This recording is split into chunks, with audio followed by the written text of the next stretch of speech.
எங்களுக்கு அழைத்து கொண்டு போய், நீ சொல்லுகிற புதிதான உபதேசம் இன்னதென்று நாங்கள் அறியலாமா? நூதனமான காரியங்களை எங்கள் காதுகள் கேட்க பண்ணுகிறாய். அவைகளின் கருத்து இன்னதென்று அறிய மனதாய் இருக்கிறோம் என்றார்கள்.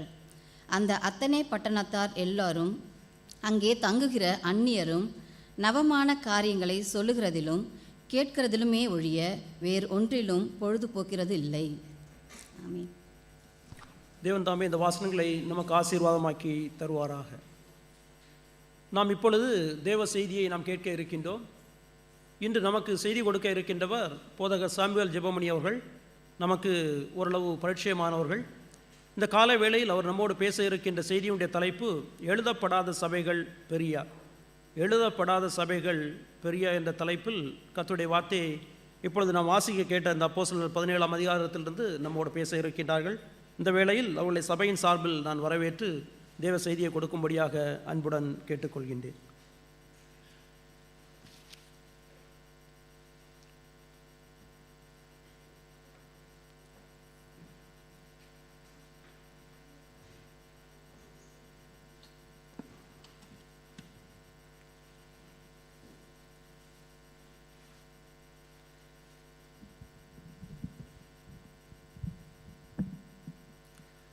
இயேசு கிறிஸ்துவனுடைய இனிதான நாமத்தினாலே இந்த காலை வேளையிலே உங்கள் யாவரையும் வாழ்த்துகிறேன்.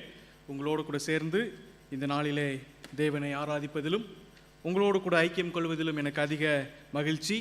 இந்த நல்ல வாய்ப்பை அருளித்தந்ததான தேவனுக்கும் அன்பு சபை போதகர் திரு அறிவர் நாதன் அவர்களுக்கும் சபையினுடைய பரிபாலன சங்கத்தினருக்கும் என்னுடைய நன்றியை தெரிவித்துக் கொள்கிறேன்.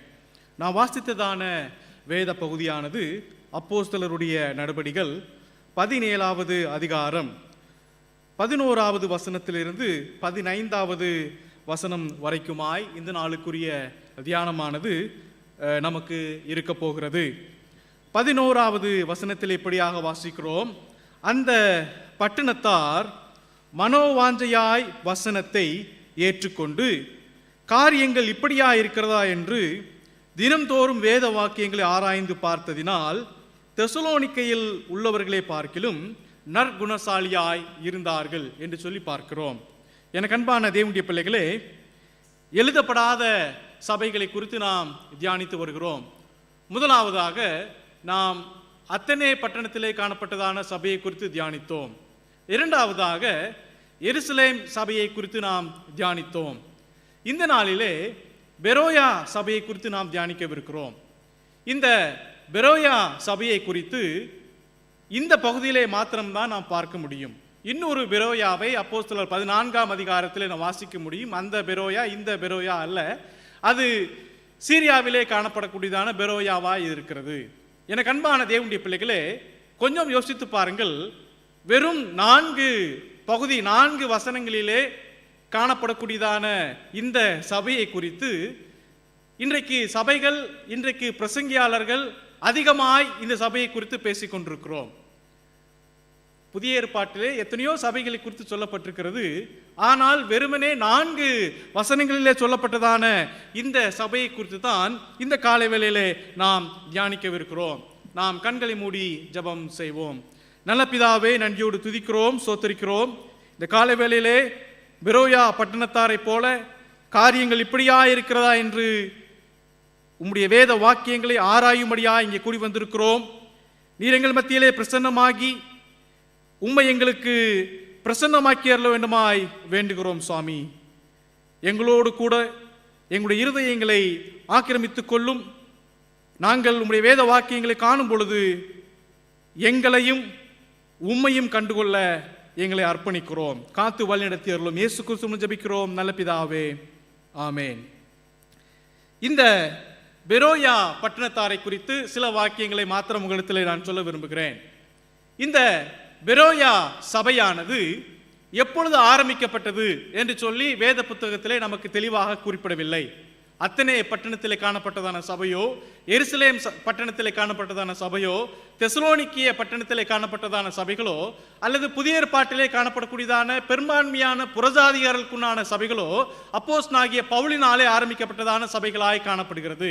ஆனால் இந்த பெரோயா பட்டணத்திலே காணப்படக்கூடியதான சபையானது எப்பொழுது ஆரம்பிக்கப்பட்டது, யாராலே ஆரம்பிக்கப்பட்டது என்று சொல்லி ஒரு தெளிவான விளக்கமானது வேத புத்தகத்திலே நம்மாலே கண்டுகொள்ள முடியாது. ஆனால் அப்போஸ்தலனாகிய பவுல் தன்னுடைய 3 மிஷனரி பிரயாணங்களிலே, 2வது மிஷனரி பிரயாணத்திலேயும் 3வது மிஷனரி பிரயாணத்திலேயும் இந்த பெரோயாவிற்கு வந்து அவர் செல்லுகிறார். பாருங்கள், அவருக்கு செல்ல வேண்டியதான பட்டணங்கள் அநேகம் இருக்கலாம், சுவிசேஷம் சொல்லக்கூடியதான பட்டணங்கள், தேவையுள்ள பட்டணங்கள் அநேகம் இருக்கலாம். ஆனால் 2 முறை அவர் வெவ்வேறு ஊர்களுக்கு செல்லும் பொழுது அவர் இந்த பெரோயாவிற்கு வந்து செல்லுகிறார். அவர் அந்தியோகியா பட்டணத்திலிருந்து அவர் தன்னுடைய மிஷனரி பிரயாணங்களை எல்லாம் துவக்குகிறார். ஒவ்வொரு மிஷனரி பிரயாணத்திலேயும் வெவ்வேறு திசைகளுக்காக அவர் செல்கிறார். ஆனால் இந்த பெரோயாவிற்கு வந்து இந்த பெரோயாவிலே சில காலம் இருந்துவிட்டு பிற்பாடு அவர் தன்னுடைய பிரயாணத்தை அவர் துவங்கக்கூடியவராக இருக்கிறார். இந்த பெரோயா பட்டணமானது ஏறக்குறைய 50 மைல் தூரம் தெசலோனிக்கே பட்டணத்திலிருந்து கீழாக காணப்படுகிறது. தெசலோனிக்கே பட்டணத்திலிருந்து கீழாக காணப்படுகிறது. ஏன் இதை சொல்கிறேன் என்று சொன்னால், இந்த லூக்கா இந்த அப்போஸ்தலர் நடவடிக்கைகள் எழுதும்பொழுது அவர் சொல்கிறார், அவரும் இந்த பவுலோடு கூட மிஷனரி பிரயாணத்திலே பிரயாணப்பட்டவர். ஆகையினாலே அவர் இந்த காரியங்கள் எழுதும்பொழுது அவர் சொல்லுகிறார், லூக்கா, தெசலோனிக்கேயில் உள்ளவர்களை பார்க்கிலும் நற்குணசாலிகளாய் காணப்பட்டார்கள். எனக்கு அன்பான தேவனுடைய பிள்ளைகளே, இந்த பெரோயா பட்டணத்தை குறித்து நாம் இன்றைக்கு தியானிக்கவிருக்கிறோம்.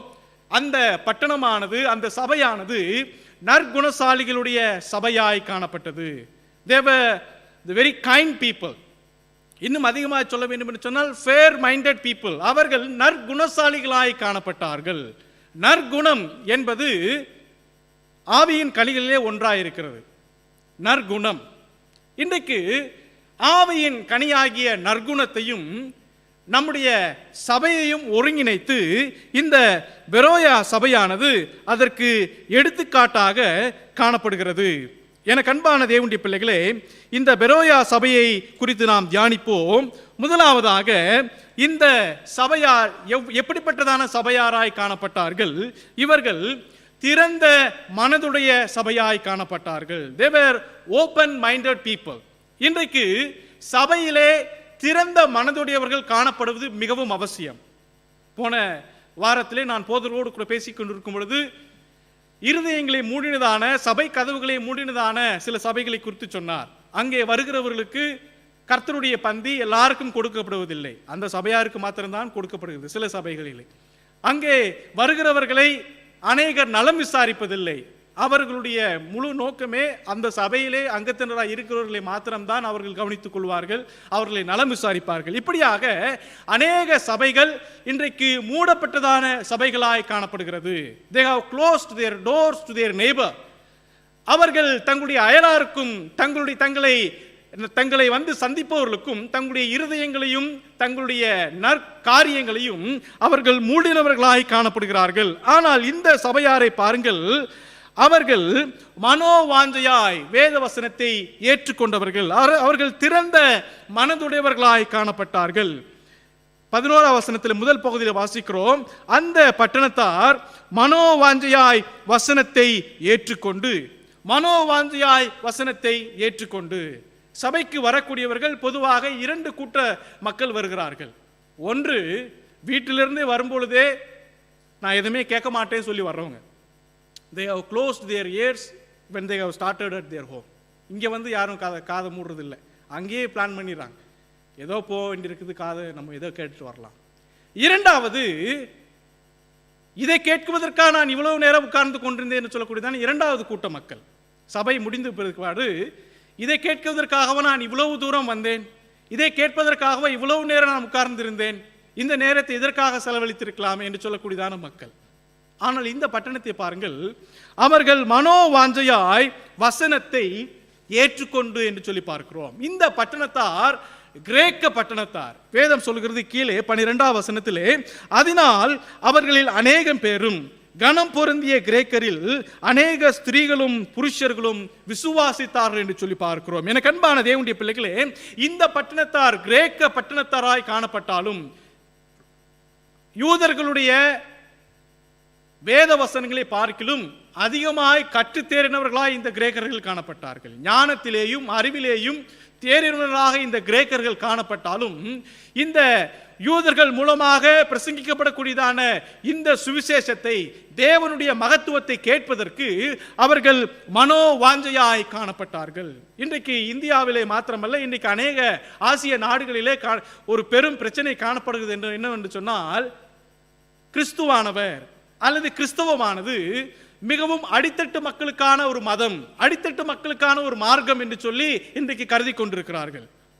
நாமெல்லாம் உயர்ந்த வர்க்கத்தை சார்ந்தவர்கள், நாம் எல்லாரும் மேல்தட்டு வர்க்கத்தை சார்ந்தவர்கள், நமக்கு இந்த கீழான மதம், கீழான மார்க்கம் தேவையில்லை என்று சொல்லி நினைக்கிறார்கள். கிரேக்கர்கள் கூட அப்படித்தான் நினைத்து கொண்டிருந்தார்கள். ஆனால் இந்த பெரோயா பட்டணத்தார் உள்ளவர்களை பாருங்கள், தாங்கள் ஞானத்திலேயும் தாங்கள் அறிவிலேயும் தாங்கள் பொருளாதாரத்திலேயும் மேம்பட்டவர்களாய் காணப்பட்டாலும் இந்த யூதர்களுடைய மார்க்கத்தை, யூதர்களுடைய வசனங்களை பின்பற்ற அவர்கள் மனோவாஞ்சையாய் காணப்பட்டார்கள்.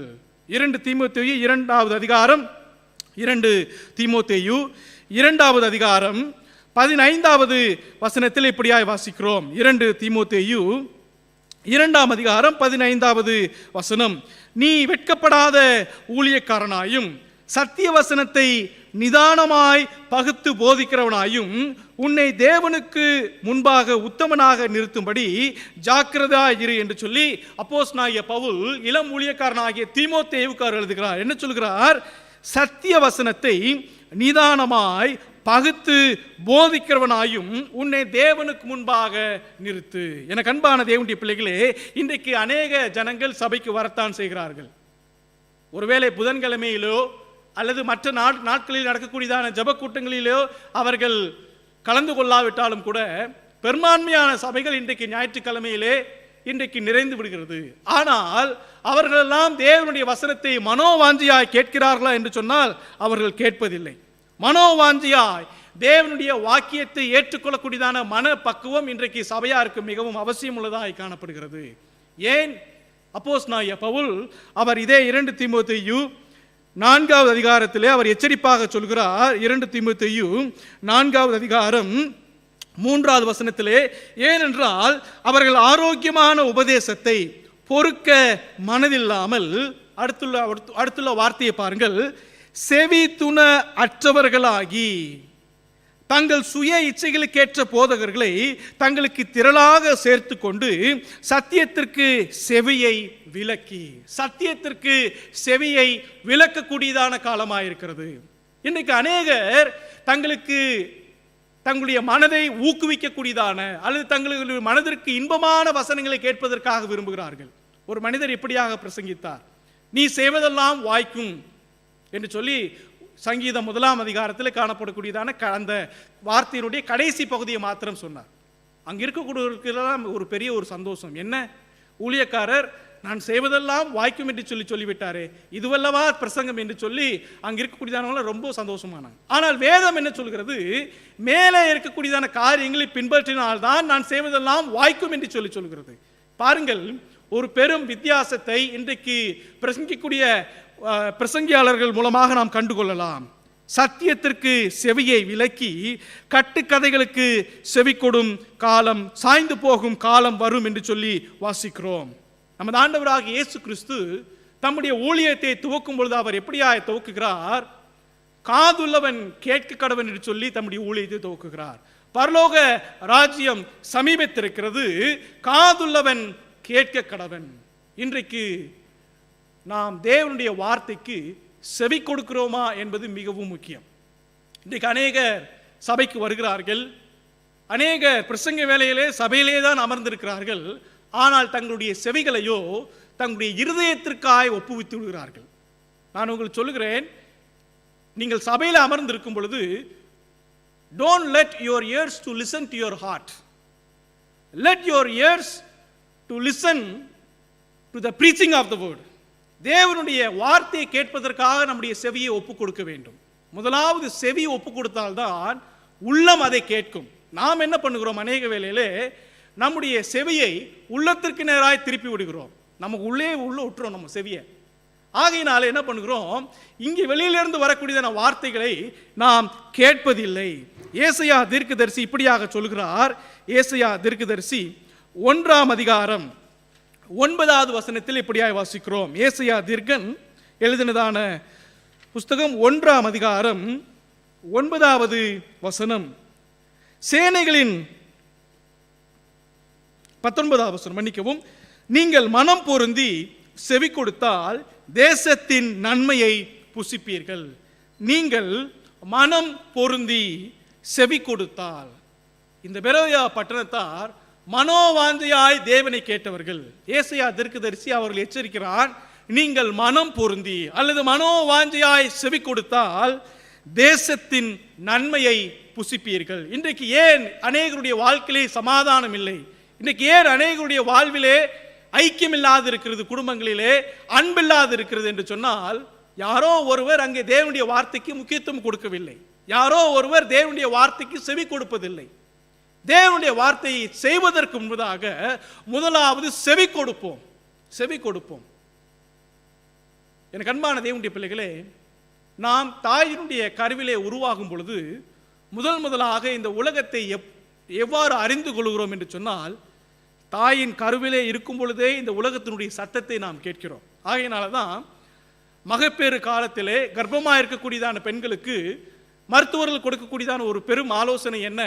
நீங்கள் அமைதியான இடத்திலே இருங்கள், நீங்கள் நல்ல இசையை கேளுங்கள், தேவனுடைய வார்த்தையை ஒலிக்கிவிட்டு அந்த வார்த்தையை கேளுங்கள் என்று சொல்லி அந்த மருத்துவர்கள் அவர்களுக்கு ஆலோசனை கொடுக்கிறார்கள். பாருங்கள், கருவிலே இருக்கக்கூடியதான அந்த நாட்களில் இருந்து நமக்கு முதலாவது செயல்பட துவங்கக்கூடியதான ஒரு நல்ல ஒரு வெளிப்புறமான உறுப்பு என்று சொன்னால் நம்முடைய காதுகள் தான், நம்முடைய செவிகள் தான். ஆகினால் தான் கிறிஸ்து மறுபடியும் சொல்கிறார், காதுள்ளவன் கேட்க கடவன்.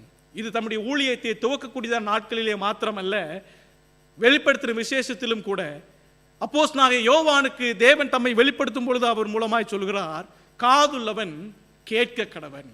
இன்றைக்கு பிரசங்கிக்கக்கூடியதான பிரசங்கங்கள் எல்லாம் அநேகருடைய வாழ்க்கையிலே ஒரு வாரம்தான், அதற்கு பிற்பாடு காலவாதியாகி விடுகிறது. அதுக்கப்புறமா அது எக்ஸ்பயர் ஆயிடுது. ஆனால் நாம் அப்படி இருக்கக்கூடாது.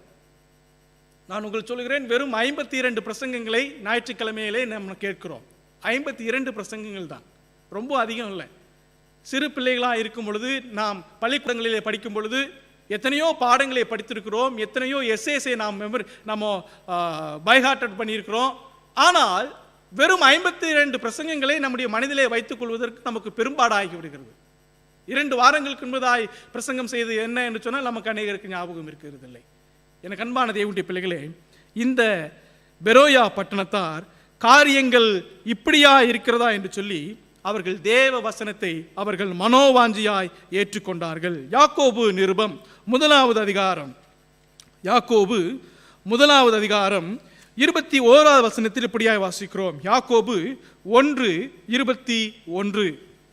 ஆகையால் நீங்கள் எல்லாவித அழுக்கையும் கொடிய துர்க்குணத்தையும் ஒழித்துவிட்டு உங்கள் உள்ளத்திலே நாட்டப்பட்டதாயும் உங்கள் ஆத்துமாக்களை ரட்சிக்க வல்லமையுள்ளதாயுமாய் இருக்கிற வசனத்தை சாந்தமாய் ஏற்றுக்கொள்ளுங்கள்.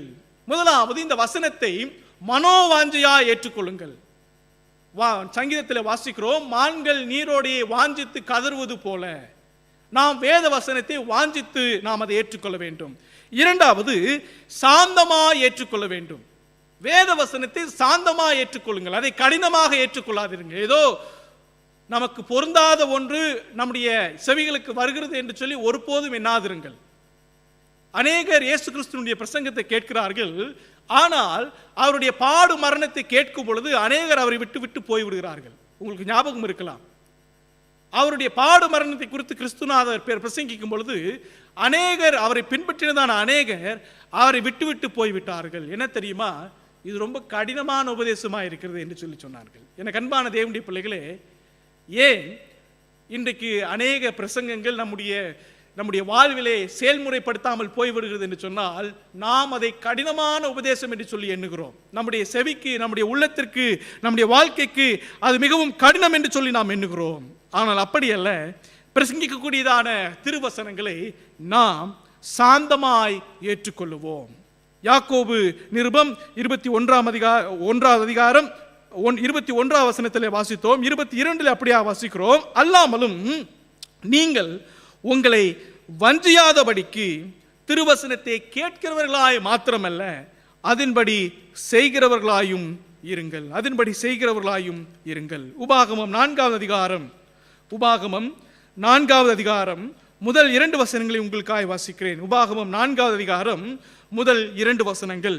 இஸ்ரவேலே, நீங்கள் பிழைத்திருக்கும்படிக்கும் உங்கள் பிதாக்களின் தேவனாகிய கர்த்தர் உங்களுக்கு கொடுக்கிற தேசத்தில் நீங்கள் பிரவேசித்து அதை சுதந்திரித்துக் கொள்ளும்படிக்கும் நீங்கள் கை கொள்வதற்கு நான் உங்களுக்கு போதிக்கிற கட்டளைகளையும் நியாயங்களையும் கேளுங்கள்.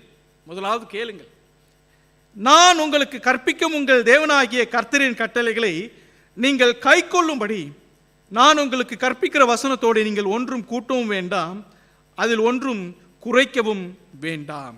எனக்கு அன்பான தேவனுடைய பிள்ளைகளே, நாம் இன்றைக்கு ரட்சிக்கப்பட்டவர்களாய், இன்றைக்கு பாரம்பரியம் மிக்கதான கிறிஸ்தவர்களாக நாம் இந்த தேவாலயத்தில் நாம் அமர்ந்து கொண்டிருக்கிறோம். நீங்கள் கேட்டதான திருவசனங்களை எத்தனை வசனங்களுக்கு ஞாபகம் இருக்கிறது? எவ்வளோ ஆண்டுகளாக நாம் கிறிஸ்தவர்களாக இருக்கிறோம். ஆனால் எத்தனையோ வசனங்களை கேட்டிருக்கிறோம், எத்தனையோ வசனங்களை வாசித்திருக்கிறோம். ஆனால் ஏன் அதை நம்முடைய மனதிலே வைத்து அதை சரியாய் சொல்ல முடிவதில்லை என்று சொன்னால், முதலாவது வசனங்கள் பிரசங்கிக்கும் பொழுது நம்முடைய செவியை நம்முடைய உள்ளத்திற்கு நேராய் திருப்பி விடுகிறோம். இரண்டாவது, நாம் வேத வசனத்தை வாசிக்கும் போது வாய்தான் வாசிக்கிறதே தவிர உள்ளம் வேறெங்கையோ செவி கொடுத்துட்டு இருக்கிறது. அது தவறான ஒரு காரியம். இன்றைக்கு தேவன் நம்மை பார்த்து எச்சரிக்கிறார். நாம் வசனத்தை எவ்வாறு ஏற்றுக்கொள்கிறோம்? ஒருபோதும் அதை கடினமாக ஏற்றுக்கொள்ளாதிருங்கள், ஒருபோதும் அதை வேண்டாததாக ஏற்றுக்கொள்ளாதிருங்கள். எல்லா வசனங்களும் நம்மை சீர்படுத்தவும், எல்லா வசனங்களும் நம்மை உபதேசத்திற்குள்ளாய் வழிநடத்தவும், எல்லா வசனங்களும் நமக்கு பலனளிக்கும்படியாகத்தான் தேவனால் கொடுக்கப்பட்டிருக்கிறது. யோவான் சுவிசேஷம் 5வது அதிகாரம் 39வது வசனத்தில் இப்படியாய் வாசிக்கிறோம். யோவான் சுவிசேஷம் 5வது அதிகாரம் 39வது வசனம்.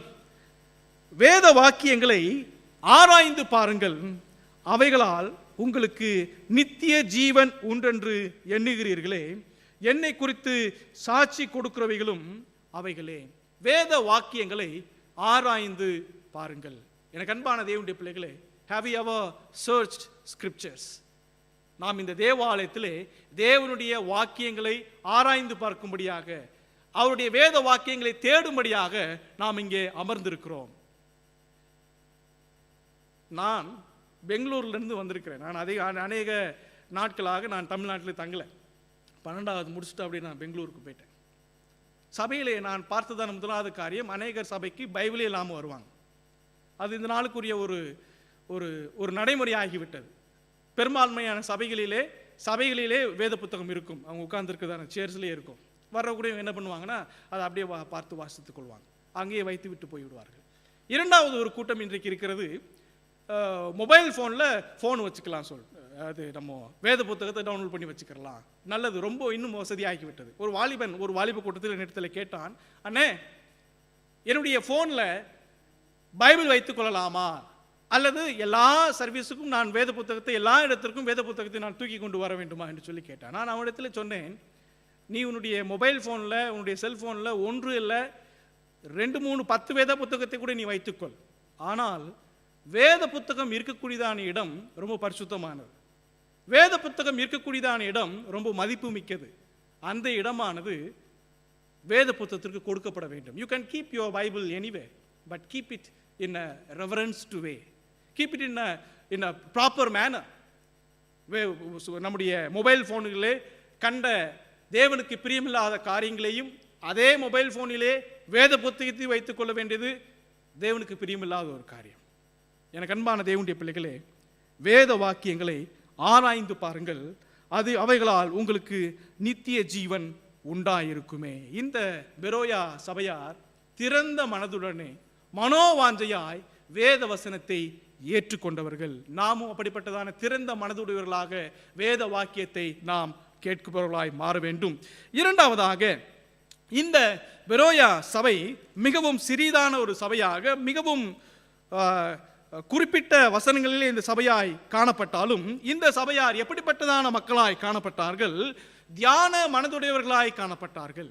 அவர்கள் திறந்த மனதுடையவர்கள் மாத்திரமல்ல, தியாக மனதுடையவர்கள், தியான மனதுடையவர்கள். எனக்கு அன்பான தேவனுடைய பிள்ளைகளே, வசனத்தை நாம் கேட்கிறோம், ஆனால் நாம் அதை தியானிக்கிறோமா என்பதுதான் இரண்டாவது படி. தியானம். தியானம்னா என்ன? What is devotion? பெரும்பான்மையானவர்கள் கொடுக்கக்கூடியதான ஒரு விளக்கம் என்ன? ஒரு மாடு எப்படியாக புற்களை எல்லாம் மேய்ந்து பிற்பாடு அதை அசை போடுமோ அதுதான் தியானம் என்று சொல்லி பெரும்பான்மையானவர்கள் கொடுக்கக்கூடியதான மிகவும் சிறியதான ஒரு விளக்கம். நம்முடைய வேத புத்தகத்தை, வேத வாக்கியங்களை நாம் சபையிலே நாம் கேட்கிறோம், இங்கேயே அநேகர் விட்டு விட்டு போய்விடுகிறோம். வீட்டுக்கு தூக்கிட்டு போங்க, வீட்டுக்கு கொண்டு போங்க. ஒவ்வொரு வேலைகளிலும் நீங்கள் சூப்பர் மார்க்கெட்டுக்கோ அல்லது வேற எங்கேயாவது ஷாப்பிங்கு போகும்போது வெறுங்கையோடு நீங்கள் வர விரும்புவதில்லை. நீங்கள் சபைக்கு வந்திருக்கிறீங்க, ஏதாவது வாங்கிட்டு போங்க, வேத வசனத்தை எடுத்துக்கொண்டு போங்கள் உங்கள் வீட்டுக்கு. அங்கே போய் அதை தியானம் செய்யுங்கள்.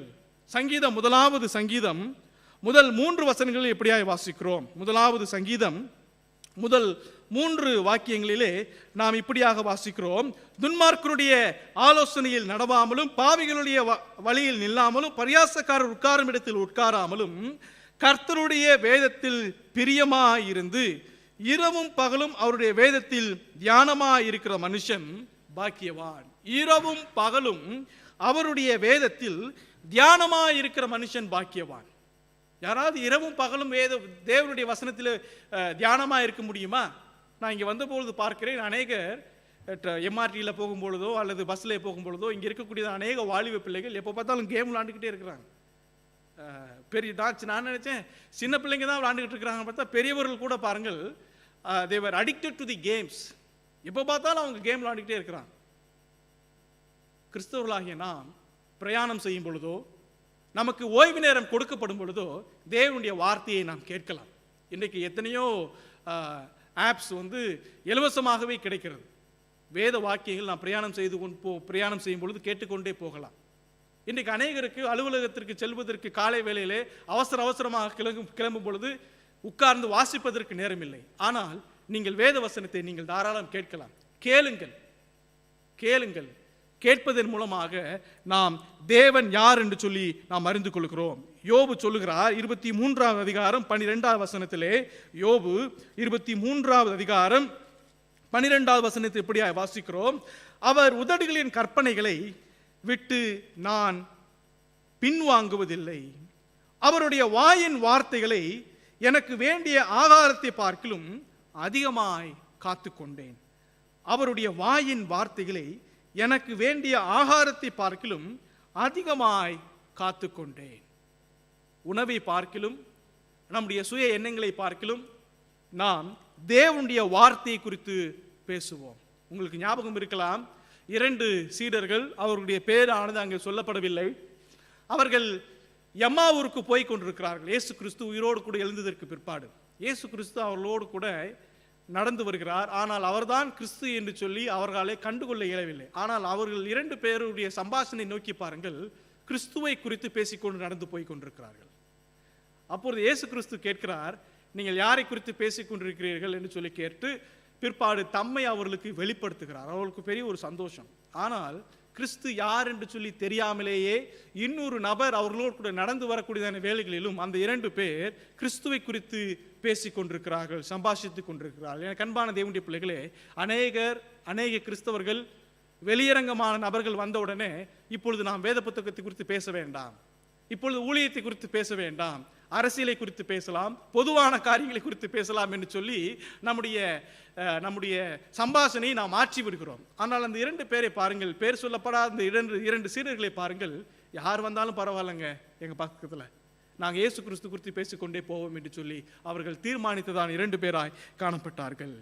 இன்றைக்கு நாம் தேவனுடைய வார்த்தையை தியானிப்பது மிகவும் அவசியம் உள்ளதாக இருக்கிறது. தியானம் செய்யக்கூடியதான மனிதன், தேவனுடைய வார்த்தையை அசை போடக்கூடியதான மனிதன் அதன்படி செய்கிறவனாய் காணப்படுகிறான். லூக்கா 8வது அதிகாரம் 15வது வசனத்தில் இப்படியாய் வாசிக்கிறோம். லூக்கா சுவிசேஷம் 8வது அதிகாரம் 15வது வாக்கியத்தில் இப்படியாக வாசிக்கிறோம்: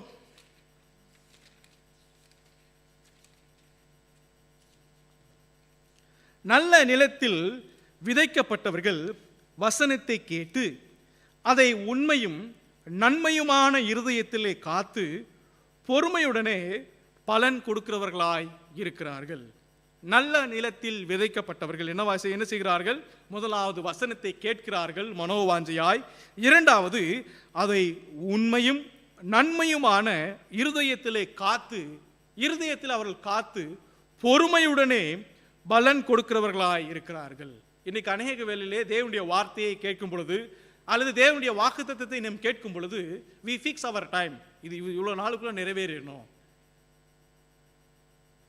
பொறுமையுடனே காத்து பொறுமையுடனே பலன் கொடுக்கிறவர்களாய் இருக்கிறார்கள். தேவனுடைய வார்த்தையை நாம் கேட்கிறோம், தேவனுடைய வார்த்தையை நாம் தியானிக்கிறோம், ஆனால் பலன் கொடுக்கிற வரைக்கும் நாம் காத்திருக்க வேண்டும். இரண்டாவதாக 2 பேதுரு 3ஆம் அதிகாரம் 3ஆவது வசனத்திலே வாசிக்கிறோம். 2 பேதுரு 3ஆவது அதிகாரம் 3ஆவது வசனம். தேவனுடைய வாக்கியத்தை ஏன் தியானிக்க வேண்டும்? 2 பேதுரு 3ஆவது அதிகாரம் 3ஆவது வசனம். முதலாவது, நீங்கள் அறிய வேண்டியது என்னவென்றால், கடைசி நாட்களில் பரியாசக்காரர் வந்து தங்கள் சுய இச்சைகளின்படியே நடந்து அவர் வருவார் என்று சொல்லுகிற வாக்குத்தத்தம் எங்கே? அவர் வருவார் என்று சொல்லக்கூடிய வாக்குத்தத்தம் எங்கே? பிதாக்கள் நித்திரை அடைந்த பின்பு சகலமும் சிருஷ்டிப்பும் தோற்றம் முதல் இவ்விதமா இருக்கிறது என்று சொல்லுவார்கள். பூர்வ காலத்தில் தேவனுடைய வார்த்தைகளினாலே வானங்களும் ஜலத்தினின்று தோன்றி ஜலத்தினாலே நிலை கொண்டிருக்கிற பூமி உண்டாயின என்பதையும், அப்பொழுது இந்த உலகம் ஜலப்பிரயத்தினாலே அழிந்தது என்பதையும் மனதார அறியாமல் இருக்கிறார்கள். ஏன் வேதத்தை நாம் தியானிக்க வேண்டும்? வேதத்தை தியானிப்பதினாலே நீங்கள் இந்த உலகம் எவ்வாறு சிருஷ்டிக்கப்பட்டது என்பதையும், இந்த உலகத்தினுடைய காரியங்களையும், தேவனுடைய சித்தம் இந்த உலகத்தில் எவ்விதமாக இருக்கிறது என்பதையும் நாம் கற்றுக்கொள்கிறோம். இன்றைக்கு அநேக பக்தி வைராக்கியம் கொண்டதான கிறிஸ்தவ தம்பதிகளுடைய பிள்ளைகள் எல்லாம் கிறிஸ்துவை மறுதலிக்கிறவர்களாக மாறிவிட்டார்கள். ஏன்? அந்த பிள்ளைகள் தேவனுடைய வசனத்தை முறைப்படியாக அவர்கள் தியானிக்கவில்லை. They have not devoted. அதிகம் படிப்பு, பிரசங்கி சொல்கிறது போல அதிக படிப்பு உடலுக்கு இளைப்பு என்று சொல்வது போல, இன்றைக்கு அநேகர் அதிகம் படிப்பதினாலே, இன்றைக்கு தேவனுடைய வார்த்தைக்கு இடம் கொடுக்காததினாலே அவர்கள் தேவனை மறுதலிக்கிறவர்களாக மாறிவிடுகிறார்கள். தேவனுக்கு தூரம் விலகி வாழ்ந்து விடுகிறார்கள். உங்களுக்கு ஞாபகம் இருக்கலாம், லூக்கா 15ஆவது அதிகாரத்திலே அங்கே இளையகுமாரனுடைய சம்பவத்தை குறித்து வாசிக்கிறோம். அந்த இளையகுமாரன் தன்னுடைய தகப்பனிடத்திலே போய் எனக்கு சேர வேண்டியதான ஆஸ்தியை கொடுத்து விடுங்கள் என்று சொல்லி அவன் கேட்கிறான். தகப்பனும் கொடுத்து விடுகிறான். ஆனால் அங்கேயே தான் இருக்கிறான். உடனே போகல, அதே வீட்டில் தான் இருக்கிறான். அடுத்த வசனத்தில் வாசிக்கிறோம், சில நாளைக்கு பின்பு. ஆங்கிலத்தில் வாசிக்கிறோம் not after not many days என்று சொல்லி வாசிக்கிறோம். சில நாளைக்கு பின்பு. அப்ப என்ன பண்றாரு? என்னதான் தேவனை விட்டு தூரம் போய்விட்டாலும் அதே வீட்டிலே, அவன் தகப்பனாருடைய வீட்டிலே குடியிருந்து அவனுடைய தகப்பனை பார்த்து அப்பா அப்பா என்று சொல்லி கூப்பிடுகிறான். தகப்பனோடு கூட உணவருந்துகிறான், தகப்பனோடு கூட தங்குகிறான். ஆனால் அவனுடைய இருதயமோ வெகு தூரம் போய்விட்டது. எனக்கு அன்பான தேவனுடைய பிள்ளைகளே, இன்றைக்கு அநேக பிள்ளைகள் சபையிலே காணப்பட்டாலும் தேவனுடைய வார்த்தையை தியானியாததினாலே அவர்கள் சரீர பிரகாரமாக ஆலயத்திலே காணப்பட்டாலும், சரீர பிரகாரமாக கிறிஸ்தவ குடும்பத்திலே காணப்பட்டாலும் அவருடைய இருதயமானது தேவனை விட்டு வெகு தூரம் போய்விட்டது. தேவனை விட்டு வெகு தூரம் போய்விட்டது. எனக்கு அன்பான தேவனுடைய பிள்ளைகளே, இன்றைக்கு தியான மனதுறவுகளாக நாம் மாற்றப்பட வேண்டும்.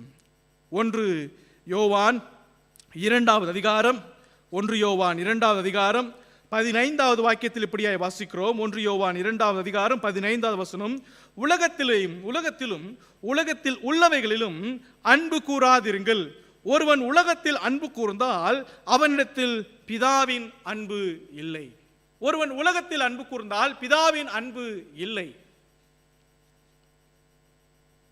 இன்றைக்கு இதை விட்டுவிடுங்கள், ஞாயிற்றுக்கிழமையை விட்டுவிடுங்கள். நாளைக்கு ராத்திரி வேளையிலே உங்களுடைய மொபைல், உங்களுடைய செல்போனை எடுத்து எவ்வளவு நேரம் வாட்ஸ்அப்லேயும், எவ்வளவு நேரம் ஃபேஸ்புக்லேயும், எவ்வளவு நேரம் அந்த நீங்கள் கேம் வச்சுருந்தீங்கன்னா அந்த கேம்லேயும் நீங்கள் செலவழித்தீர்கள் என்று சொல்லக்கூடிய நேரத்தை நீங்கள் பார்க்கலாம். ஒரு நாளைக்கு எவ்வளோ நேரம் செலவு பண்ணோம்னு சொல்லிட்டு நீங்கள் நிதானித்து பாருங்கள். வேத புத்தகத்தை எவ்வளோ நேரம் தியானித்தீர்கள் என்று சொல்லி நிதானித்து பாருங்கள். பெரும்பான்மையான மனிதர்கள் நாம் அதிலே தோல்வி அடைந்து விடுகிறோம். We give more time to the Facebook and to the WhatsApp and to the social medias and to the games. வேத புத்தகத்திற்கோ வேதத்தை வாசிப்பதற்கோ மிகவும் குறைவான நேரத்தை நாம் கொடுத்து விடுகிறோம். எனக்கு அன்பான தேவனுடைய பிள்ளைகளே, சுய இச்சைகளுக்கு செவி கொடுக்கும் காலம் வரும் என்று சொல்லி அப்போஸ்தலனாகிய பவுல் 300 முறையை சொல்லியிருந்தார். நாம் அந்த காலத்திலே நாம் வாழ்ந்து வருகிறோம். 1 பேதுரு 2வது அதிகாரம் 2வது வசனத்திலே மறுபடியுமாக அப்போஸ்தலனாகிய பவுல் எச்சரிக்கிறான். 1 பேதுரு 2வது அதிகாரம் 2வது வாக்கியத்தில் இப்படியாக வாசிக்கிறோம். சகல துர்க்குணத்தையும் சகலவித கபடத்தையும் வஞ்சகங்களையும் பொறாமைகளையும் சகலவித புறங்கூறுதலையும் ஒழித்துவிட்டு நீங்கள் வளரும்படி புதிதாய் பிறந்ததான குழந்தைகளைப் போல திருவசனமாகிய களங்கமில்லாத ஞானப்பாலின் மேல் வாஞ்சையாய் இருங்கள். திருவசனமாகிய ஞானப்பாலின் மேல் வாஞ்சையாய் இருங்கள். ஒருவர் இப்படியாய் சொல்லுகிறார், ஒரு இறையியலாளர், காலையிலே எழுந்தவுடனே நீங்கள் எதை தேடுகிறீர்களோ முதலாவது அதுதான் உங்களுடைய ஐடல் என்று சொல்லி சொல்கிறார். அதுதான் நீங்கள் வழிபடக்கூடியதான தெய்வம் என்று சொல்லி சொல்கிறார். The very moment when you wake up, what are you searching? வேத புத்தகத்தை தேடுகிறீர்களா? ஜெபிக்க நீங்கள் முற்படுகிறீர்களா? அல்லது யார் எனக்கு இந்த செய்தி அனுப்பியிருக்கிறார் என்று சொல்லி நீங்கள் எதை தேடிக்கொண்டிருக்கிறீர்கள்? திருவசனமாகிய களங்கமில்லாத ஞானப்பாலின் மேல் நாம் வாஞ்சியுள்ளவர்களாக நாம் மாறுவோம். இந்த சபையார் திருவசனத்தை கேட்கிறவர்களாய் மாத்திரமல்ல, காரியங்கள் இப்படியா இருக்கிறதா என்று சொல்லி அதை ஆராயக்கூடியதான மக்களாயும் தியானம் செய்யக்கூடியதான மக்களாயும் காணப்பட்டார்கள். 3வது, இந்த சபை மக்கள் எவ்விதமான மக்களாய் காணப்பட்டார்கள்? இதே அப்போஸ்தலர் நடபடிகள் கடைசி வசனத்தில் நாம் இப்படியாக வாசிக்கிறோம். 17வது அதிகாரம், அப்போஸ்தலர் 17வது அதிகாரம் நம்முடைய தானத்தில் 12வது வசனம். அதனால் அவர்களில் அநேகம் பேரும் கனம் பொருந்திய கிரேக்கரில் அநேகம் ஸ்திரீகளும் புருஷர்களும் விசுவாசித்தார்கள். அநேகம் பேர் ரட்சிக்கப்பட்டார்கள் என்று சொல்லி பார்க்கிறோம். ஒரே வாக்கியத்தில் 2 முறை அநேகம் என்று சொல்லக்கூடியதான வார்த்தையை நாம் பார்க்கிறோம். அப்போஸ்தலர் 2ஆம் அதிகாரத்திலேயும் 3ஆம் அதிகாரத்திலேயும் இவ்விதமான வார்த்தைகளை நாம் பார்க்கிறோம். அநேக ரட்சிக்கப்பட்டார்கள் என்று சொல்லி பார்க்கிறோம். எனக்கு அன்பான தேவனுடைய பிள்ளைகளே, அந்த சபை யூதர்களாலே நிறைந்ததான ஒரு சபை. நான் உங்களுக்கு சொல்கிறேன், புதிய ஏற்பாட்டிலே புறஜாதியார்களுக்கு உண்டான சபையிலே அதிகமாய் வேகமாக வளர்ந்து வந்ததான ஒரு சபை என்று சொன்னால் இந்த பெரோயா சபைதான். புறஜாதியார்களுக்கு உண்டான சபையிலேயே வேகமாக வளர்ந்து வந்ததான சபை இந்த பெரோயா சபை. ஆகையினால தான் அப்போஸ்தலனாகிய லூக்கா எழுதும்போது சொல்கிறான், தெசலோனிக்கேயில் உள்ளவர்களை பார்க்கிலும் நீங்கள் நற்குணசாலிகள் என்று சொல்லி சொல்கிறான். ஏன்? தெசலோனிக்கேயில் உள்ளவர்கள் அவர்கள் அடுத்த கட்டத்திற்கு போய்விட்டார்கள். உபதேசங்கள் எல்லாம் கற்று முடித்ததற்கு பிற்பாடு கிறிஸ்துவனுடைய வருகைக்காக காத்து கொண்டிருக்கிறார்கள். கிறிஸ்துவனுடைய வருகை குறித்து அவர்களுடைய தியானமாக இருந்தது. ஆகையினால அப்போஸ்தலனாகிய பவுல் அவர் தெசலோனிக்கேக்கு எழுதும் பொழுது அவர் கடைசி காலங்களை குறித்து அவர் எழுதுகிறார். எனக்கு அன்பான தேவனுடைய பிள்ளைகளே, அவர்களை பார்க்கிலும் நற்குணசாலிகளாய் இவர்கள் காணப்பட்டார்கள். யார் ரட்சிக்கப்பட்டார்கள்? கிரேக்கரில் அநேக ஸ்திரீகளும் புருஷர்களும் விசுவாசித்தார்கள் என்று சொல்லி பார்க்கிறோம். இன்றைக்கு தேவனுடைய வசனத்தை திறந்த மனதுடனே நாம் சபையிலே கேட்கிறோம். தேவனுடைய வசனத்தை தியான மனதுடனே சபையிலே கேட்கிறோம். ஆனால் திரளாய் ரட்சிப்படைவது, திரளாய் மனமாற்றம் அடைவது மிகவும் முக்கியம். திரளாய் மனமாற்றுவது மிக முக்கியம். உங்களுக்கு ஒருவேளை ஜோனத்தான் எட்வர்ட்ஸ் என்று சொல்லக்கூடியதான ஒரு பிரசங்கியாளரை நீங்கள் கேள்விப்பட்டிருக்கலாம். அவர் தேசமானது பாவத்தினாலே, தேசமான சபையானது எழுப்புதல் இல்லாமல் காணப்படும் பொழுது அவர் இப்படியாக சொல்கிறார், எங்கே எழுப்புதல் காணப்பட வேண்டும், எங்கே குளிரடையாமல் காணப்பட வேண்டும் என்று சொல்கிறார். பிரசங்கிக்கக்கூடியதான மேடையிலே தீகளை வையுங்கள் என்று சொல்லி சொல்கிறார். ஃபயர் த புல்பிட் என்று சொல்லி சொல்கிறார். சபையானது, பிரசங்க மேடையானது ஜனங்களை அனலுள்ளதாய் மாற்ற வேண்டும். பிரசங்க மேடையானது ரொம்ப குளிராயிடுச்சுன்னா வரதான ஜனங்கள் மனமாற்றத்தை கண்டுகொள்ள மாட்டார்கள். அவர் தன்னுடைய பிரசங்கத்தை செய்யும் பொழுது sinners in the hands of an angry God என்று சொல்லக்கூடியதான இந்த பிரசங்கத்தை செய்யும் பொழுது அதை கேட்டதான சபை மக்கள் கேட்டுக்கொண்டிருக்கும் பொழுது சபையுடைய அந்த தூண்களை கட்டி கதறி அழுதார்கள், தங்களுடைய பாவங்களை அறிக்கை செய்தார்கள், மனமாற்றம் அடைந்தார்கள். இன்றைக்கு அவிதமான மனமாற்றம், அவிதமான எழுப்புதலும் தான் இன்றைக்கு சபைக்கு தேவை. எனக்கு அன்பான தேவனுடைய பிள்ளைகளே, வசனத்தை நாம் திறந்த மனதுடன் கேட்கிறோம், வசனத்தை தியானம் செய்கிறோம், ஆனால் திரளாய் மனமாற்றம் அடைகிறோமா? அங்கதான் கோளாறு வந்துடுது. நாம் மற்றவர்களை பார்த்து கொண்டிருக்கிறோம். ஐயோ, இவ்வளவு நாட்களாக நான் ரட்சிப்படையாமல் சபையிலே இருப்பேன் என்று சொல்லி நான் கைகளை தூக்குவேன் என்று சொன்னாலோ அல்லது நான் ஒப்புவிப்பேன் என்று சொன்னாலோ இவர்கள் என்னை குறித்து என்ன யோசிப்பாங்க? நம்முடைய பிள்ளைகளை குறித்து நாம் கரிசனையுள்ளவர்களாய் காணப்படுவோம். அவருடைய ரட்சிப்பை குறித்து சபை போதகருக்கு தெரிவதற்கு முன்னமே உங்களுக்கு தான் நன்றாக தெரியும் உங்களுடைய பிள்ளைகள் ரட்சிக்கப்பட்டிருக்கிறார்களா இல்லையா என்று சொல்லி. சபையில் உள்ளவர்களாம் ஒருவேளை யோசிக்கலாம், எல்லாரும் ரட்சிக்கப்பட்டிருக்கிறாங்க. போதகர் யோசிக்கலாம், எல்லாரும் ரட்சிக்கப்பட்டிருக்காங்க. We must be so concerned about our children's salvation and their repentance. எபிரேயர் 4வது அதிகாரம் முதல் 2 வசனங்கள் இப்படியாய் வாசிக்கிறோம். எபிரேயர், ஹீப்ரூஸ் சாப்டர் நம்பர் 4, எபிரேயர் 4வது அதிகாரம் முதல் 2 வசனங்கள் இப்படியாய் வாசிக்கிறோம்.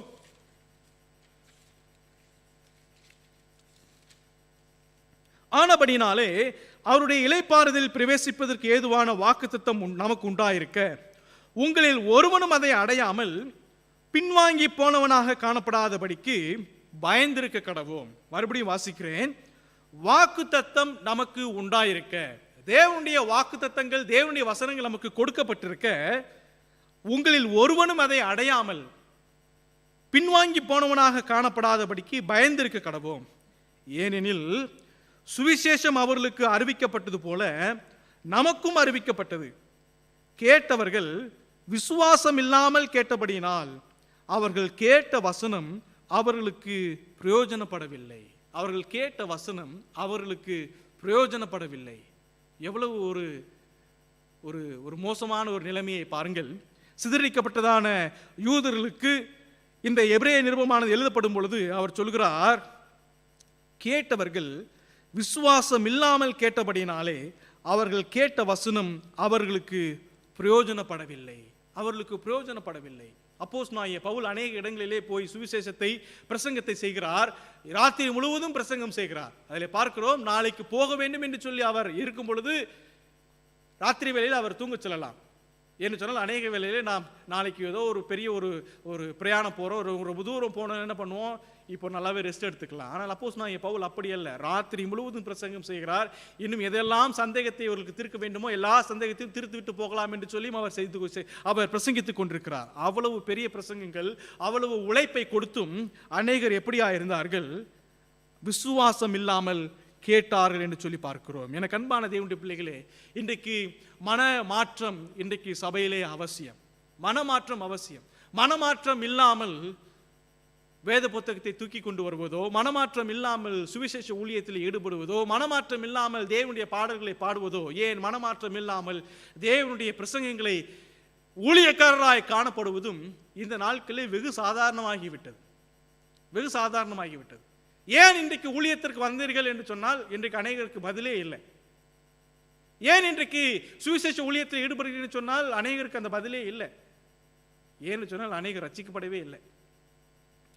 அநேகர் அந்நாளிலே எழும்பி, உம்முடைய நாமத்தினால் நாங்கள் அற்புதங்களை செய்தோம் அல்லவா, உம்முடைய நாமத்தினாலே பிசாசுகளை துரத்தினோம் அல்லவா. கிறிஸ்தவர்களை பார்த்து சொல்லுகிறார், என்ன சொன்னார் தெரியுமா? உங்களை ஒருபோதும் ஒரு காலும் அறியவில்லை. I have never known you. I have never knew you. உன்னுடைய ஆரம்பம், உன்னுடைய ஊழியத்தை விட்டுவிடப்பா, உன்னை ஆரம்பம் முதற்கொண்டு எனக்கு தெரியாதுன்னு சொல்லுகிறார். எவ்வளவு கொடுமையை பாருங்கள். ஒரு மனிதனை பாதியிலே தெரியாது என்று சொல்லவில்லை. உன்னுடைய துவக்கத்திலிருந்தே உன்னுடைய ஆதி முதற்கொண்டே எனக்கு யாருன்னே தெரியாது. கிறிஸ்தவ வாழ்க்கையானது விசுவாசத்திலே ரட்சிப்படைவதிலே தூங்கக்கூடியதாக இருக்கிறது. நீங்கள் கிறிஸ்துவால் அடையாளம் கண்டுகொள்ளப்படுவதற்கு முதலாவது நீங்கள் ரட்சிப்படைந்திருக்க வேண்டும். ஊழியம் செய்யலாம், எல்லாம் செய்யலாம், முதலாவது ரட்சிப்படைந்திருக்க வேண்டும். அந்த ஜனங்கள் ரட்சிப்படையாத ஜனங்கள். ஆனால் கிறிஸ்துவை பார்த்து இதெல்லாம் செஞ்சோமே, கிறிஸ்து சொல்கிறார் நீங்கள் ரட்சிப்படையாதவர்கள் என்று சொல்லி அவர்களை நரகத்திற்கு தள்ளி விடுகிறார். 4வதாக, இந்த சபையானது எப்படிப்பட்டதான ஒரு சபை? தியாக மனதுடையவர்கள். அவர்கள் திரளாய் மனமாற்றம் அடைந்தவர்கள் மாத்திரமல்ல, தியாக மனதுடையவர்களாயும் அவர்கள் காணப்பட்டார்கள். வாசித்ததான வேத பகுதியிலே 2 அப்போஸ்தலர் 17ஆம் அதிகாரத்திலே 13வது வசனம், பெரோயாவிலும் தேவ வசனம் பவுலினால் அறிவிக்கப்படுகிறது என்று தெசலோனிக்கேயரான யூதர்கள் அறிந்தபோது அங்கேயும் வந்து ஜனங்களை கிளப்பி விட்டார்கள். உடனே சகோதரர் பவுலை சமுத்திர வழியாய் போக அனுப்பிவிட்டார்கள். சீலாவும் தீமோத்தேயும் அங்கே தங்கியிருந்தார்கள்.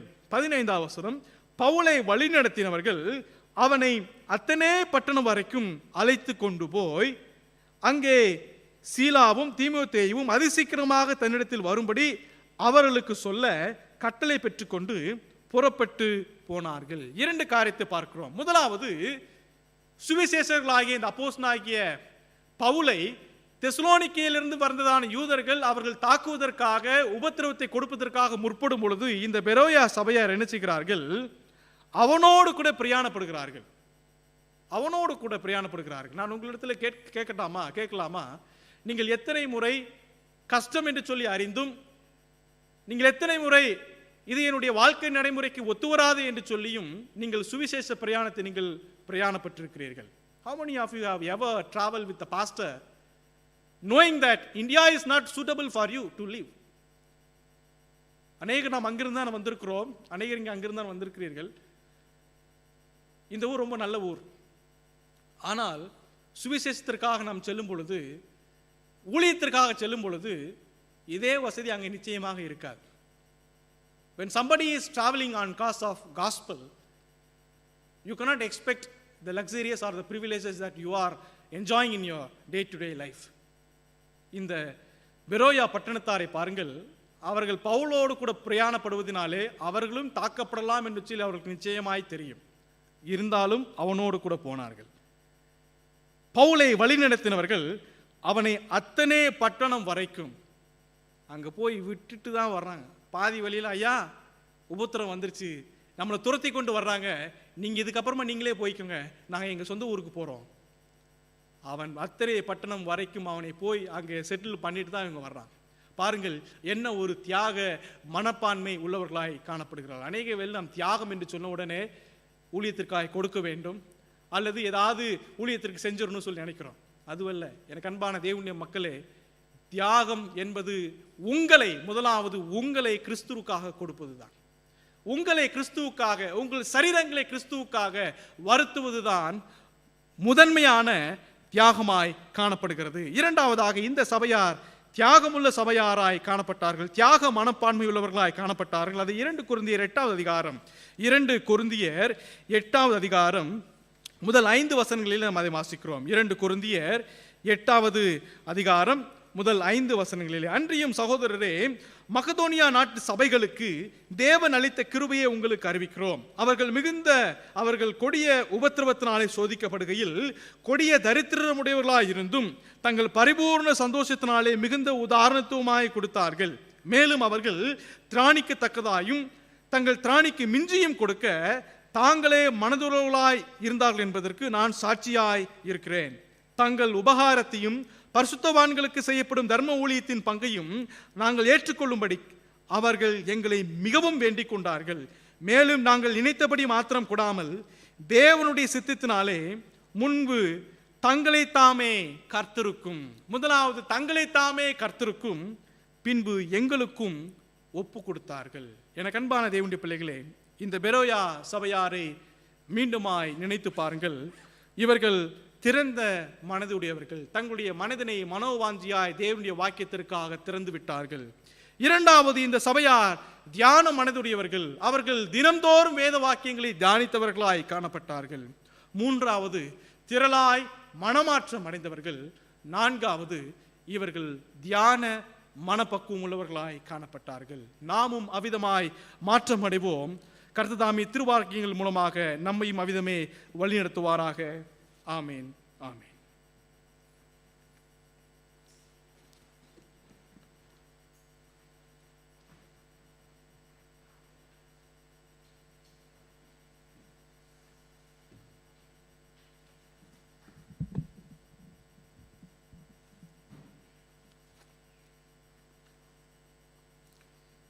தேவ செய்தியை நாம் கேட்டோம். இந்த எழுதப்படாத சபைகள் என்ற தலைப்பில் இந்த பெரோயா திருச்சபையை குறித்து அது எவ்வண்ணமாக இருந்தது, அதனுடைய மக்கள் எப்படி இருந்தார்கள் என்று சொல்லிக்கொண்டு இந்த வேளையில் போதகர் சாமுவேல் ஜெபமணி மூலமாக நாம் தேவ செய்தியை கேட்டோம். அவண்ணமாக நம்முடைய சபையும் கூட இருப்பதற்கு தேவன் தாமே நமக்கு கிருபை கொடுப்பாராக. எனவே அவருடைய பிள்ளைகளாக இருக்கின்ற நாமும் கூட நாம் எப்பொழுதும் தேவனுடைய வசனத்தை தியானிக்கின்றவர்களாய், நாம் திறந்த மனமுள்ளவர்களாய், அது மாத்திரமல்ல நாம் மனம் திரும்புகின்றவர்களாய், நாம் தியாகமுள்ளவர்களாய் இருப்பதற்கு தேவன் தாமே நமக்கு கிருபை கொடுப்பாராக. இந்த வேளையிலும் இந்த செய்தியை நமக்கு கொடுத்த போதகர் சாமுவேல் ஜெபமணி அவர்களுக்கு மீண்டுமாக சபையின் சார்பில் நம்முடைய நன்றியையும் வாழ்த்துதலையும் நாம் தெரிவித்துக் கொள்வோம். இந்த வேளை